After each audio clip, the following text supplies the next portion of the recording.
Hello, everyone. Welcome to this episode of the Legal Paige podcast. Today, Becky Baker is here from Becky's Brides, and she is going to chat with us all about building a wedding planning business from the ground up. So Becky Baker is the owner and planner at Becky's Brides. She has a BS in accounting and started her career in the corporate accounting world. Not long after that, she knew accounting wasn't the right fit for her.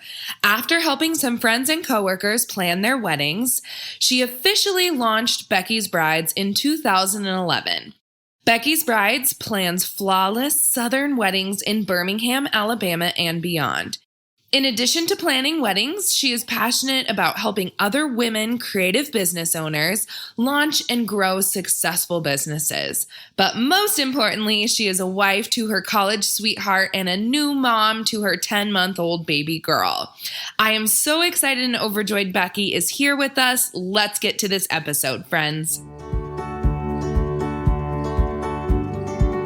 You're listening to the Legal Paige podcast, where we chat about life and business with a legal twist. I'm Paige, attorney and photographer helping online businesses and creatives tackle their business dreams without breaking out in hives. No more legal mumbo jumbo. This podcast features simple, bite-sized advice that'll have you legally legit in no time. Are you ready? Let's get started.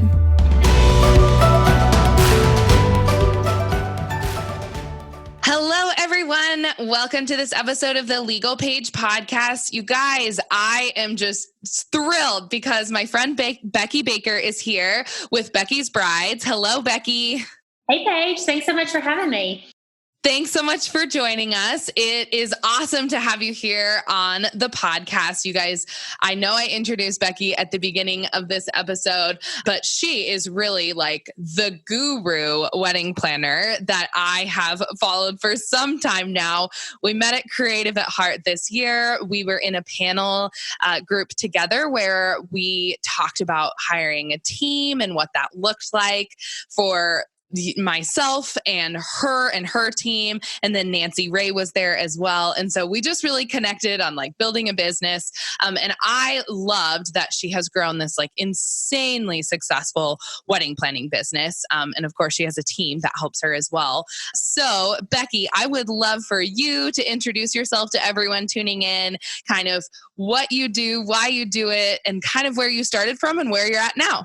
Sure. Well, I'm Becky Baker. I'm from Birmingham, Alabama. I own Becky's Brides, which is where we plan flawless Southern weddings. And so I actually got my start. My background is in accounting, and I was an accountant in the corporate world and realized very quickly that I hated my life as an accountant. And the company that I was at, I was really fortunate that they realized that and they let me start working part-time in marketing. So I started planning some corporate events. And then a couple of girls there just kind of started asking me if I would help them plan their wedding. And I was like, well, I wonder if anybody would actually pay me to do this. So this is how not to start a business 101, because in 2010, I put a listing on Craigslist and said, hey, I'm a wedding planner. I'll help you plan your wedding. And now looking back, That's awesome. It's ridiculous. But Craigslist actually kicked off my career, as embarrassing as that is to say. But somebody actually legitimately contacted me. And I remember going to meet with her, and I called my best friend on the way, and I was like, hey, I'm at this address. I'm meeting this girl. If I don't call you in 45 minutes, send the police, because I'm scared, because I went to their house. But it turned out to be the best thing I ever did because, it was a legitimate bride. They were a sweet family. It was actually a really good wedding for my very first wedding. And I worked my tail off for that and did their wedding, cried at the end of the night because my feet hurt so bad. But I was hooked. And from there, I just started really networking and growing Becky's Brides. I never thought actually that it was going to be a full-time business. When I was doing it, I thought it was just a fun side hustle. I was going to make some extra money and have fun and, not be such a drag of being an accountant all the time. But in 2015, I got to the point where it was either my corporate job or Becky's Brides. I really had to choose. My last year in business, I had 23 weddings, or my last year at my corporate job, I had 23 weddings and a full-time job that I actually didn't hate at the time, the position I was in, based on the company and things like that. But I just decided now or never, and I took the leap and looking back, it's definitely the best thing I've ever done. I love working for myself. I'm a new mom, so it's awesome to have a flexible schedule and build my dream versus somebody else's. So as crazy as it is, I would definitely not recommend it. I am very thankful that I put that Craigslist ad out there. I love that. It's kind of like your story is like quasi Jenna Kutcher. Like she's got the $300 Craigslist camera and I've never heard anyone else starting their business from Craigslist. And yours is like, I put up a Craigslist ad. So that's awesome. Yeah. I'm actually kind of embarrassed about it because, Craigslist, of course, now is not what it used to be.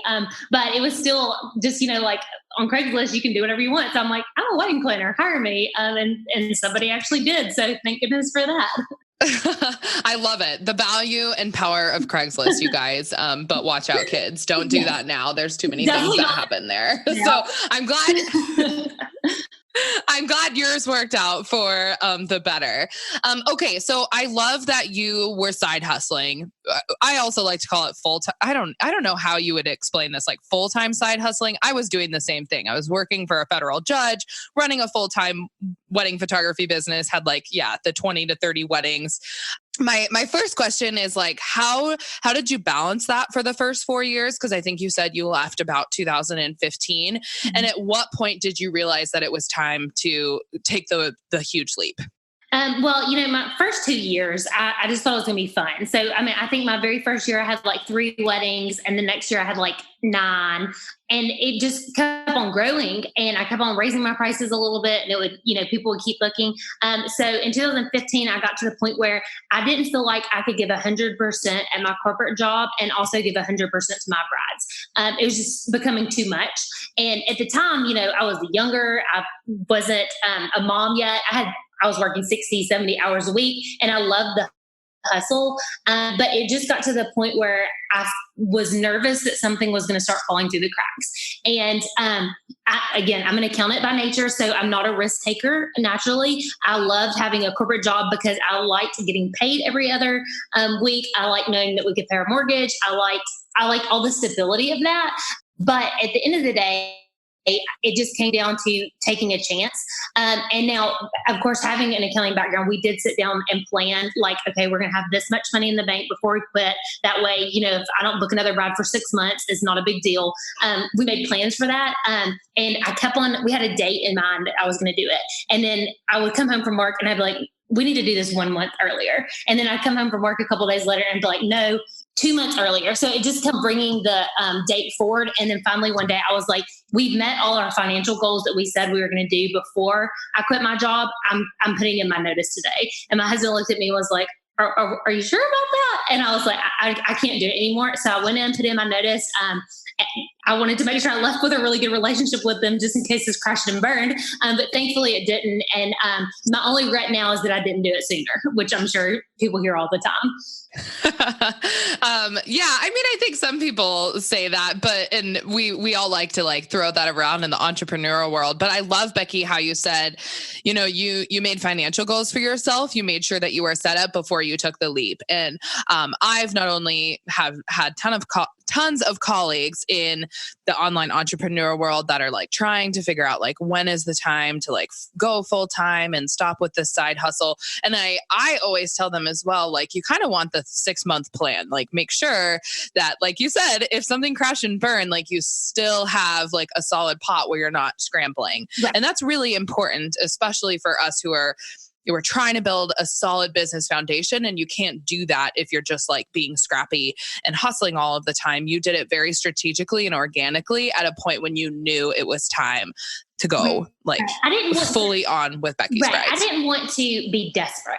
So I don't want to quit my job and then just start taking clients that weren't necessarily a good fit or start lowering my prices or basically take some steps back in my business because I was scared. And so having that big nest egg of 6 months just really let me have the freedom to move forward in my business without being terrified of not getting paid, basically. And so that was really a key for me as far as, number one, being able to sleep at night because I knew that, I could pay our mortgage and, we could eat and things like that. But also just being able to give me the freedom to make the decisions that I wanted to be able to make in my business and not have those decisions be driven 100% by money. Yes, exactly. And when you get into that mode and that zone, you're honestly like going to be taking on clients that aren't the clients for Right. you. And you're just doing that for the income that's coming in versus you making like really smart, wise business decisions. And I think that not only goes for obviously wedding planning, Sure. but for anyone who is running a business, like that's a really good thing to keep in mind. Like make sure you have your nest egg, as you call it, before you go full time, just so that you are being the best business owner that you can for the business that you're jumping into, Right. like full force. Mm-hmm. Okay, so I think the biggest thing is you have obviously soared and become very, very successful. Lots of people know you in Alabama and up and down the East Coast. I have followed you for some time. I'm obsessed with all of the planning that you do. How has it changed from like 2011 to 2019? Like, how have marketing strategies changed? Your business model changed? What did it look like? Because I know you were just like taking on a few weddings and probably word of mouth to now booking. I don't know how many brides do you take on a year, and what are you doing to get them? Yes, so much things have changed. So I think, for one, the scope of weddings has changed in general. They're much more of a production than they were, back when I got started, going on, 9 years now. So I think that's one thing that's just changed as an industry as a whole. From a planning perspective and from a marketing perspective, I think the things that changed for me is when I first, went full time, my goal was to book as many brides as possible who would pay my price, which I thought at the time was, somewhat substantial. And so that was my mindset to begin with, as many brides as possible. And I did that, and I had 34 weddings one year by myself. I didn't have any associate planners or anything like that. And I was exhausted at the end of that year. And I was like, I cannot do this again. And I knew that surely there had to be a better way, because I wanted to make the same amount of money or make more money, but take less clients. And obviously, now looking back, the key is to raise your pricing. But I was scared of that. And so a couple of things that I learned is I just learned more how to tone into my ideal client. And then I also learned that I have to think from a pricing strategy standpoint that I'm not necessarily my ideal client. Somebody taught me that once. They told me that once, because I would used to sit down and think about my pricing like nobody need this much money to plan their wedding. And so I would get too scared to raise my pricing. But somebody said, you have to price your business based on, your business expenses and supply and demand and things like that, not necessarily what you would pay for yourself.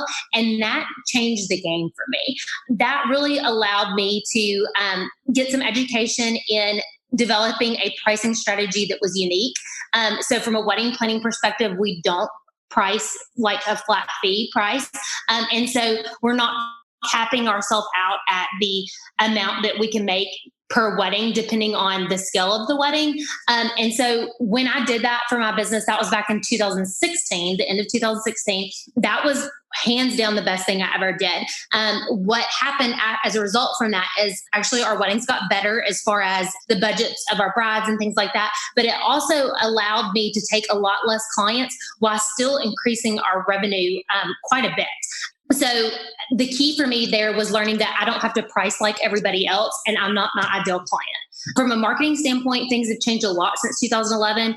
In 2011, it was Facebook and networking. Like that's all I did. But moving forward, of course we're on Facebook, but that's not, where our major strategy is as far as marketing is concerned. But we've really invested time still in networking in those relationships, also on Instagram, but also in having a client experience that just really is unparalleled. And that alone allows our clients to really just do our marketing for us because they have such a great experience with us that they tell their friends about it. And that's been a tremendous impact for our marketing strategy, now and honestly moving forward. Yeah, a couple things I wanted to touch on because I love and follow up with because I love this like whole pricing thing. And I learned this, Becky, when you and I were working together on my wedding planning template contract that I have in my online shop. And we were kind of discussing back and forth, and I didn't really know. I know some things because I am a bride to be. And so I was looking for a wedding planner over in Hawaii because I was planning my wedding over there, and it was getting very frustrating to work with vendors over there because they're on Hawaii time. I soon realized, and I was like, oh my gosh, after like 4 emails with like a couple vendors, I was like, I cannot do this anymore. And so as I was kind of like sifting through some wedding planners and getting, of course, word of mouth from a lot of my friends in the industry, like, who would you recommend? I noticed that there was very different pricing structures amongst lots of different wedding planners. So I'd love for us to kind of dive in there, just if anyone is like an aspiring wedding planner here, or if they are into their wedding planning business and they're thinking about changing it up. So I know the first one is like the flat rate, right? That's probably what you went with to start, which is here's the amount, say $3,000 to plan your wedding, and say you pay a deposit and then the rest is due 30 days before. That's probably one way to do it, right? Yep. And that's exactly how we started out. And for, generally the majority of planners will have 2 packages. They'll have, coordinating, or some people call it day of coordinating, but, wedding management. And that is a flat fee for us still. And I think that's how most planners do that. And then full service planning. And so when I started out, that was also a flat fee. So it's just like, okay, here it's $3,800. You pay half of this up front as your retainer. The other 50% is due 30 days before the wedding. So that's how we started out. And I thought that was the only way to do it, because that's what I've seen other planners do it. And in my mind, that's the only way my clients would pay me. I was like, they're not going to ever pay a different pricing structure. I'd heard other planners percentage pricing and things like that.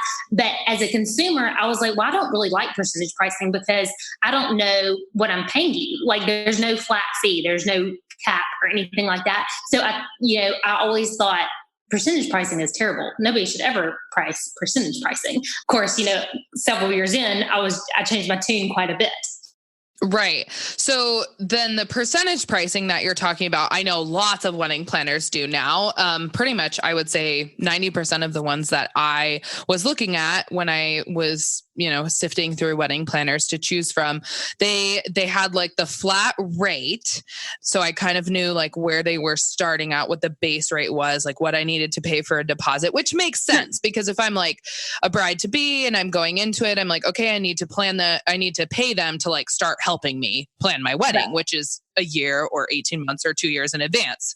And then there's this percentage part of it. So I would just like you to maybe just touch on that a little more, and I can chime into how that works. But I know, do some planners like only take a percentage and not a flat fee, or do most do the flat fee? And then after everything is said and done, they take a percentage of what the total cost of the wedding was.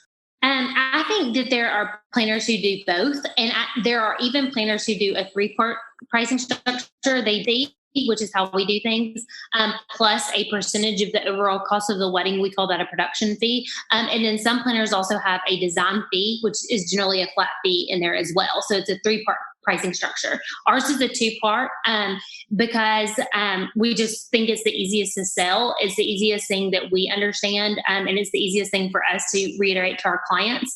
And so the percentage is, we call it a production fee, and it's a percent of the overall cost of the wedding. And the way we explain it, and the way it really does make sense, is the amount of work that I'm going to do for a $50,000 wedding is going to vary drastically from the amount of work that I'm going to do for a $250,000 wedding. So it is the only way I've found to price according to scale as far as our workload is concerned. And so when brides ask about that, sometimes I flat out tell them, I'm like, if your wedding's going to be $50,000, you shouldn't have to pay the same amount of money that somebody who's spending $250,000 on their wedding. And then I also sometimes relate it back to how other industries price. So this is generally what you would find with an interior designer or a contractor. So based on our clients, generally, it's a higher end wedding. So a lot of them have worked with, contractors on home building or interior designers for their homes, things like that. So they're familiar with that pricing structure. manager. So it just makes it a lot easier for us to sell, and it makes it easy for them to relate to as well. Yeah, definitely. And I thought it was mind blowing to me. One, because I just live in this wedding photographer world and legal world, and it's like either hourly or a flat fee. And I actually, my planner explained it very similarly to how you just did, Becky. And it was very like easy for me to comprehend, and it made sense. Like I want to spend X amount on my wedding. And of course, I love how you said a $50,000 wedding is so much different in scale from a $250,000 wedding. And you and your team want to get compensated appropriately for that, especially because you're probably bringing more team members on board for larger weddings. Obviously, you're talking with more vendors. It's just overall a bigger production, as you say. And it makes way more sense for people. It's like you're technically saying like, we're dealing with your budget, and that's like better for everyone involved. All brides to be and all prospective clients want to hear that you're working with their budget. Right. And it's not, we're not trying to sell them on more things so we then make more money. It's agreed upon budget, and then they have the control of going up or down on their budget as they see fit throughout the planning process. So it's not really trying to sell them more things. I explain it to them because some planners get really insecure about that. They're like, people are going to think I'm trying to upsell them because I'll make more money. That's not it at all. It's how are we going to price your wedding to be in accordance to the workload? And budget is the only way to really be able to, calculate that really. And so it's telling them, hey, you shouldn't have to pay as much money as somebody who is planning a much larger wedding than you are. This makes more sense. And so when you approach it that way, it makes not only sense to them and as it should, but it also makes them feel like, you're really looking out for them, which you should be as their planner. And so it doesn't feel, salesy or like you're trying to sell them things so you can make more money or anything like that.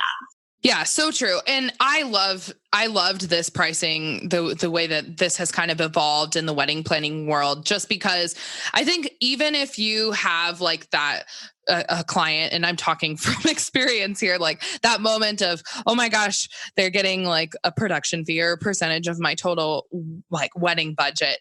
When I was saying like, well, I kind of want to like maneuver some funds here and have more in the floral budget than in say like the overall design or like getting, rentals and stuff like that. It was really enlightening to me that my wedding planner was like, yeah, no problem. We can lower that budget and we can do that. That is just the moment in which that they are there for the right reasons. They want to ensure that your wedding is getting planned the right way, and they are totally fine and okay. That's why you took them on board as a client to begin with, hopefully, is you connected, you loved their wedding, and you are willing to do whatever the client wants to do with their budget. And again, that made that like weird, icky feeling that I know lots of wedding planners have. And I've talked to a few that are like, I don't want to price that way. And if you're out there listening and you're like, okay, I maybe need to change my pricing structure a little bit, I would say like maybe go for it and think about all of these things that Becky and I have really talked about, and how you can approach things, like Becky said, in a different way. So you're more just serving your clients and getting that like weird feeling that you had in your stomach to begin with out. Right. And it is all about transparency with the client, and so the more open you are with them. So we use Aisle Planner for planning, so they always have access to their budget. When we send them vendor recommendations, we're always sending them recommendations that are going to fit in their budget. Now, that doesn't mean that we won't say, hey, this photographer might be a better choice for you. But if it's over their budget, we will point that out to them. And because we don't want to always be tied down to only their budget, because sometimes they would rather spend more so they could have something else that they wanted or somebody who's a better fit for them. But it's about being very transparent and always keeping the budget at the forefront of your mind, so they feel taken care of and served versus they're being sold to. So transparency is a huge part of it. From a business perspective, though, this is 100%, in my opinion, the only way a planner can really scale a business if you're not looking to grow a team, because it allows you to make more money per wedding dependent on how big the wedding gets. The one wedding that really kind of kicked this off for me is they came in and they told me they had a $40,000 budget. It was going to be at a country club. It was going to be easy peasy. Well, by the end of that planning process, when their wedding day rolled around, we ended up planning an outdoor tented event. I was there for 3 days. They spent $150,000 on their wedding. And I had charged them a flat rate based on the initial budget they had given me. And so this also helps you not be locked down to a flat fee, because the majority of the time, brides, when they come into your office to tell you about what they want, they really don't know. They're just not educated on planning yet. They're not educated on what they really want. They're not educated on how much things cost. And so this allows you to not be locked into something. And as their wedding grows, your workload grows, your pricing can also grow with that as well. Yeah, I love that. And it's so true, because what often happens with wedding planning is there's more people that get added into the decision-making process, is what I always like to say. And you just never know like what grandma's going to come about or aunt's going to come about, or if mom and dad are going to pitch in a little bit more on either side, or whatever is going to happen, just because they may want that like little extra sparkle at their wedding. And that's a great example, Becky, that it turned from a $40,000 wedding to a $150,000 wedding, and you didn't price accordingly at the beginning. And how could you? Because you didn't know. That was like months and months and, a couple of years in advance or whatever it was. So yeah, I think that we kind of talked about that for a while. I think I just think pricing with wedding planning is so interesting. And I think it's going to continue to evolve over time, especially as the wedding industry changes. I know, like you said, now it is more of a production than just like kind of coordinating an event, I guess is the way I would put it. I don't know how you would say. I would say the exact same thing. Yeah. And I think that's probably because I'm like putting on a production right now instead of just hiring someone to coordinate my day. And I've noticed too that even like wedding planner friends that I have like in the Montana area, they've learned that like the day of planning, like people just want that. Like they think they want that when they start out as a prospective bride. And then they soon realize that they actually need more like full service planning or very, very close to it. And you end up doing that for them anyway. And so I think like wedding planners end up changing very quickly their business model over, I would say, 1 to 3 years. For sure. I couldn't agree with that more. You just don't know what you don't know. And how brides are to start with. You don't know until you get into it. And you don't know what your market is wanting either. Absolutely. Okay. The last thing, I know you had kind of touched on it, but do you have like just a couple big marketing touch points or, strategies that you would suggest for wedding planners out there that's really worked for you? Yeah, absolutely. So a big thing for us is relationships. That's both with our vendors and with our brides. And so a lot of our clients come from referrals, and that's from giving an amazing client experience. And that goes beyond gifts. Of course we give them gifts, but it's about prompt communication with them. It's about celebrating them on social media. It's about all those things that, at the end of the day, give them the warm and fuzzies. And so they'll want to go and tell their friends, oh, you can't get married without Becky's brides. They are the ones that have to help you with your wedding day. So that's something that we put a lot of effort into. And while people deem that as client experience, we kind of deem that as marketing. We do the same things with our vendors. We do get a lot of vendor referrals, which is amazing. And our goal there is to really just make their life easier on the wedding day, and make sure that they have all the tools they need to do their job, celebrate them on social media, tagging them on images and Instagram so they'll get credit for the things that they've worked hard on producing. So referrals are a big thing, and that's kind of how we approach those. Instagram is, I know the algorithm is killing everybody, but it still is our bread and butter. We focus a lot of our strategy on Instagram because right now, obviously, it's free. So being consistent on there. And then really we try to make Instagram for us a lot about showing our portfolio, but even more so about celebrating our brides. Our brides want to see their face on our Instagram. They want to see us being excited about their overall designs, things like that. And so celebrating our current clients and the clients that we have coming up on Instagram has been a big marketing strategy for us as well. And then kind of the third leg of our marketing strategy revolves around SEO. So we do blog quite frequently. Our goal is once a week, but it's usually once every other week. We blog the majority of our weddings that we do. We blog tips about wedding planning, things like that. So we are on the top page of Google. We did invest some money about 4 years ago or so with an SEO company that helped us learn how to blog appropriately for SEO. And that's been a big thing for us as well. And our clients and our prospective clients like reading the blog as well. So I know some people think blogging is dead, but in my opinion, in the wedding world, it definitely is not. And it's a big part of our marketing strategy. Yeah, I think you hit everything there. Like, seriously, you guys, Instagram isn't dead. Blogging isn't dead. We're on prospective brides and all of their, I would say decision-making team that's involved in their wedding planning process. They're online. Like, they're looking on Instagram, they're looking at blogs, they're typing it into Google, and they're wanting to figure out, like, they want the easiest way to find the right person. And they're also, of course, like you said, Becky, at the beginning, like, word of mouth is just bar none, like, always going to be the best referral system and marketing system for any business. And especially, like, I know that you serve primarily people in Alabama. Is that correct? That's correct.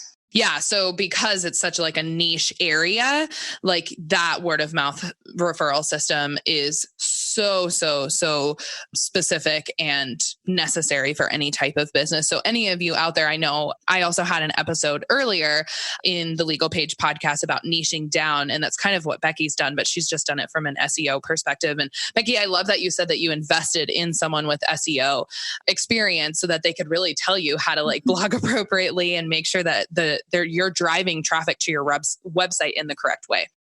Yeah, absolutely. Because, we do like to blog. So when people find us, they can read that. And so again, we can celebrate our brides by posting about their wedding on our blog and things like that. But the big key is so that people can find us. And so just putting some photos up and writing about it is not really going to do it for you. So it was really important for me to invest in that. And it was not nearly as expensive as I made it out to be in my head, but investing in that really kind of changed the way we blog a little bit, as far as just like the tags we do and, all the technical stuff. And that has been a game changer for sure in where we rank on Google and how people find us.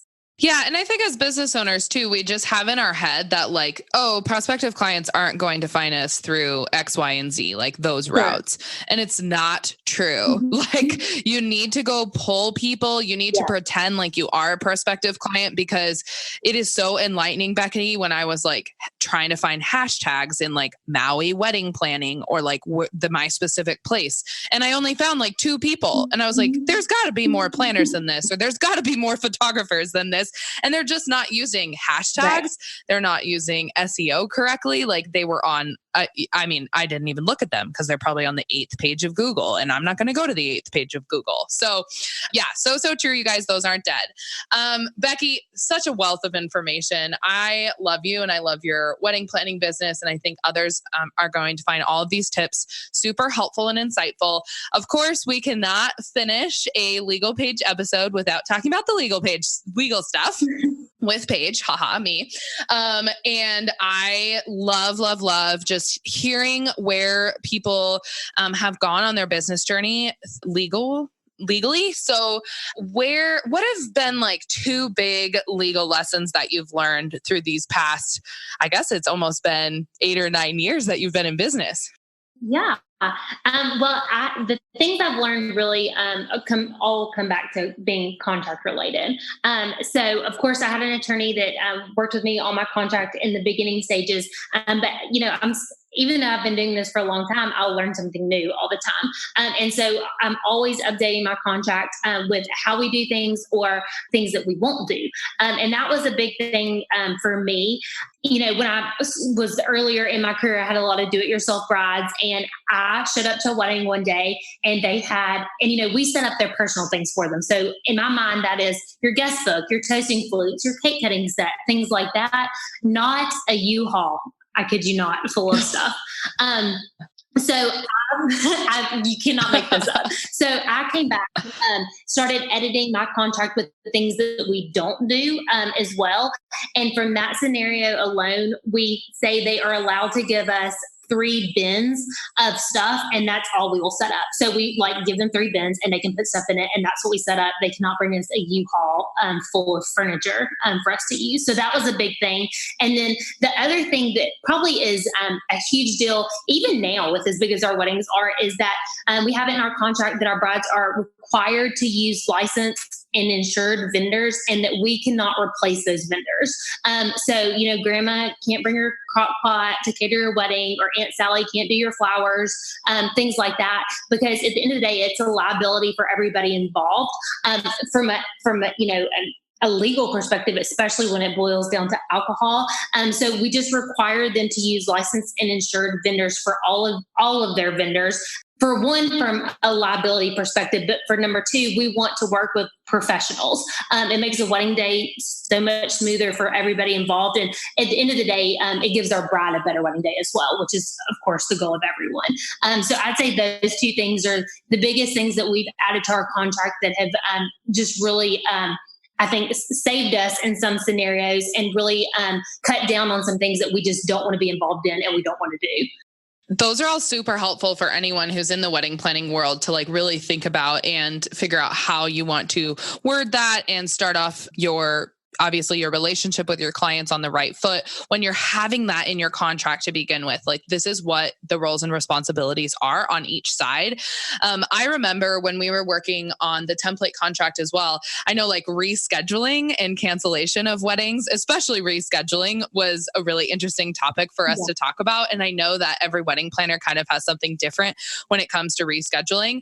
So you guys, if you're tuning in, we don't need to dig into that hole too much, but just think about from a wedding planning perspective, what you want that rescheduling clause to look like. It looks a lot different than it does for any other type of vendor, because you're so much a part of their, planning process months and months in advance. And for a photographer, for us, we just kind of show up day of, and everything's designed beautifully and we take pictures of it. But it's a little bit different if you reschedule, say 90 days in advance with a wedding planner. And then I know another one that we had kind of worked on and I had questions about that I found really interesting was changes to the wedding theme and style, and how modifications to that can drastically alter a wedding planner's, obviously, the coordination of the entire event. So do you have anything specific on that you would like to share? Yes. So after our design plan is approved, if there are any major changes that require us to really redesign anything, there's a charge for it. So in layman's terms, basically, let's say that we design this whole wedding based on the budget the bride is giving us, based on the guest count that she's expecting, and then she decides to add 50 more people to her guest list. Well, that changes the overall layout of the wedding, so we have to redesign the layout. It changes the rentals, it changes the florals, it changes the lighting, it changes everything. So something we've already worked so hard to design and source all of these things to accommodate this design, a change as simple to some people as adding 50 people to our guest list changes everything. And it makes us have to do a lot more work. So any kind of major changes like that, after the design plan is approved, we do charge for. And of course, there's a clause for that in our contract. Yeah, that's my favorite phrase. There's always a clause for that, or there needs to be a clause for that. So pretty much I think what Becky and I are getting at is with wedding planning, there's so many different facets of what you do for your clients. And so really just listing all of those out and making sure that there's a clause for that. Specifically, like you said, with modifications, a prospective client or a client that you've already booked at that point is going to think, oh, well, this is just a simple change. And you're like, haha, just kidding. It's not so simple. We have to pretty much redo everything. So being able to explain that and go back to the contract and be like, well, this was in the contract and this is what you're doing now. And it's not trying to backpedal or have, figure that out with your client after the fact. I always tell people don't be reactive, be proactive. So ensuring that that's in your contract as well. So thank you for your insight in that.